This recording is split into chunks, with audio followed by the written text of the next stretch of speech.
ជំរាបសួរ សួស្តីខ្ញុំបាទឈ្មោះពេជ្រគុណជាតិគឺជាគ្រូបង្គោលក្នុងវគ្គបណ្ដុះបណ្ដាលសម្រាប់ program AGD មួយនេះតើតោងជាមួយនឹងការបង្ហាត់បង្រៀនទៅលើប្រធានបទដែលពាក់ព័ន្ធជាមួយនឹងការរៀបចំយុទ្ធសាស្ត្រនិងមាតិកាក្នុងបណ្ដាញសង្គមហើយនឹងការប្រើប្រាស់នៅបច្ចេកវិទ្យា AI ក៏ដូចជា Canva ដើម្បីគាត់អាចយកទៅអនុវត្តដើម្បីធ្វើឲ្យការធ្វើទីផ្សារក្នុងបណ្ដាញសង្គមរបស់គាត់មានភាពងាយស្រួលនៅក្នុងវគ្គបណ្ដុះបណ្ដាលមួយនេះដែរវិធីសាស្ត្រក្នុងការបង្រៀនគឺពួកយើងប្រើទ្រឹស្ដីលាយឡំជាមួយនឹងការ practice ក្នុងការ design ក៏ដូចជាការប្រើប្រាស់ AI ក្នុងការគិតមើលក្នុងការធ្វើ content ក៏ដូចជាការធ្វើគម្រោងទីផ្សារក្នុងរយៈពេល1ឆ្នាំ1ខែនិងប្រចាំថ្ងៃដូចគ្នានិយាយទៅបន្ទាប់ពីរៀនជាមួយសិក្ខាសាលានេះហើយគឺច្រើនមែនតើហើយរៀបរាប់អត់អស់ទេ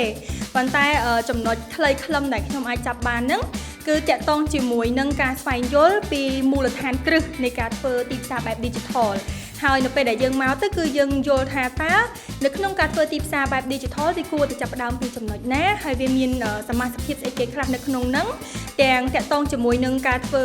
ស្លាកយីហោការរចនា graphic ក៏ដូចជាការសិក្សាលម្អិតបន្ថែមទៅលើប្រភេទនៃ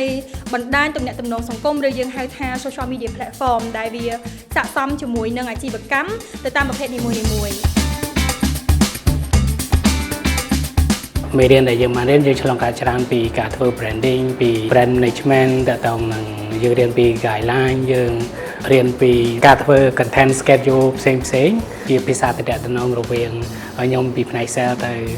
ខាងផ្នែក design ឬក៏ខាងផ្នែក marketing ខ្ញុំជឿថា foundation ទាំងអស់ហ្នឹងគឺអាចនឹងជួយសម្រួលការងារច្រើនទោះបីជាខ្ញុំមិនមែនជាអនុវត្តផ្ទាល់អ្នក design ផ្ទាល់តែនៅពេលដែលខ្ញុំធ្វើជាមួយនឹងក្រុមការងារផ្ទាល់នៅក្នុងក្រុមហ៊ុនអាចនឹងងាយស្រួលជាងមុនអ្វីដែលខ្ញុំអាចយកទៅប្រើប្រាស់បានអាចជា idea ពីព្រោះខ្ញុំអាចនឹង